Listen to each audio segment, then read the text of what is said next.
to a volunteer named Maria, who on Saturday spent 12 hours phoning straight. It belongs to every Isla Vista volunteer that would walk 12 hours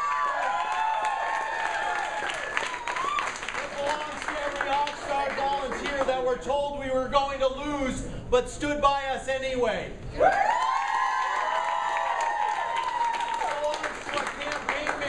Named Pat Dennis.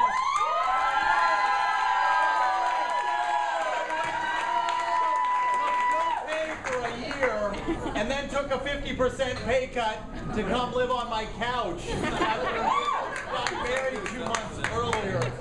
There are people made tremendous sacrifices to make this happen. Yes. Some of whom you'll never know the names of, but it does not take away from the fact that they did the work. They made this happen, and it is symbolic of what happens when people work together to create change. One person, it doesn't matter whether it's in a little place like Santa Barbara or whether it's the President of the United States, one person doesn't create change. It's all of you working together that creates change. So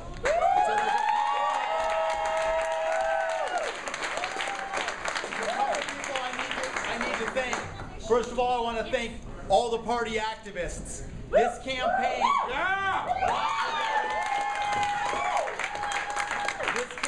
brought together divergent factions of the local Democratic Party. And that is very, very important because we're not going to let that split. This is going to be the beginning of a very unified Democratic Party locally that's going to carry on to victory in November.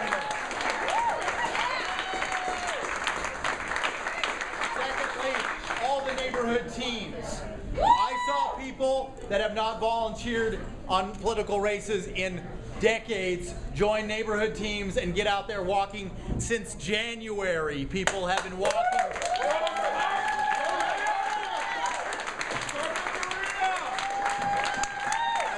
And I want to thank also, there is one woman who has taught me the tenacity and the commitment to strong issues and strong values in campaigning that we really have to thank. Hannah Beth Jackson.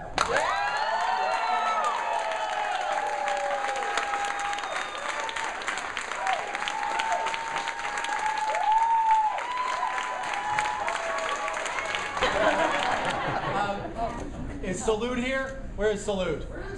Dennis party. We've got to give him some thank yous because he really helped us raise some money at an early stage.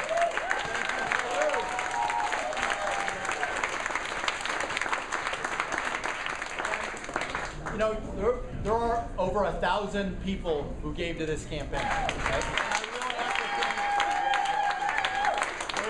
thank. There's a woman in particular I have to thank for believing in me when I really I just didn't believe in myself enough to do it, and it was when I had that moment where I was going, should I really do this?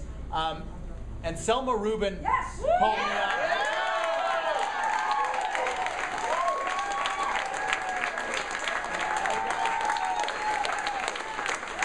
You guys have to hear this because Selma calls me up and she goes, and she just very, very straightforward. She goes, "What is the bleep I hear about you retiring?" She goes, "Gault-Williams, we are not through with you. We need you." And that kind of, Selma, that made all the difference. Thank you so much.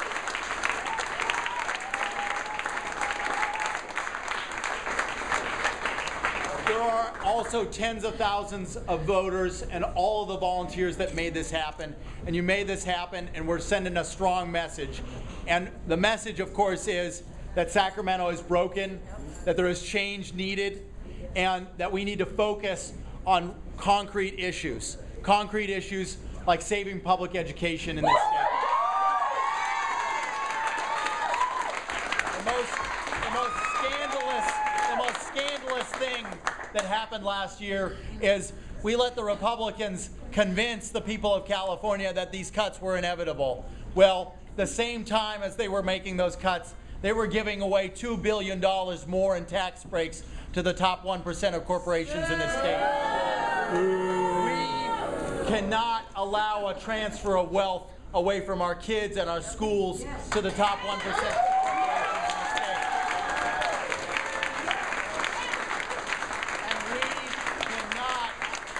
Let any negative thinking about jobs befall on us.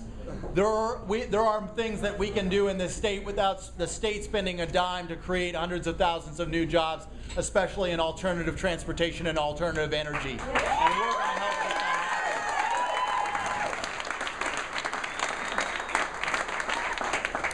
happen. The primary elections are difficult, okay? They're emotionally difficult. The most difficult thing about that is that sometimes you're running in the same race with people who have some share similar values and some similar views on issues.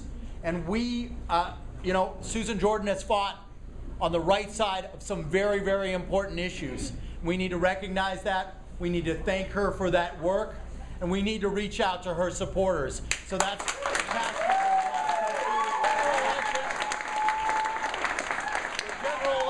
a little bit different. There are stark differences between Mr. Stoker and myself on issues that are critical to Californians. And while Mr. Stoker has spent a lot of time pushing the right-wing ideology of Mr. Strickland and Mr. McClintock, we have to concentrate on the real results that we provided in the city of Santa Barbara on such things as balancing budgets, on youth programs, the things that we've done at Peabody, like protect our schools and our kids from the budget cuts coming from the state and keeping low student class ratios. And we need to concentrate on what we can do for the state of California, creating jobs, middle-income jobs, family-supporting jobs, jobs that people can feel proud of in our own community.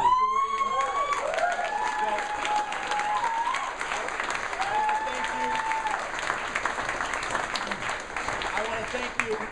We have a little bit of time to celebrate our victory, but it's not over yet. There's an election in November. We're going to get cracking on that. We are going to keep the heat on. And we're not only going to keep the heat on because we're not going to let anything go for chance, but because every election is an opportunity for us to reach out in the neighborhoods, empower communities to take ownership of their own power, right? Yes. We don't create the change, just us. We are going to make sure these communities continue to push the state of California for change, and you all are going to help me do that. Thank you.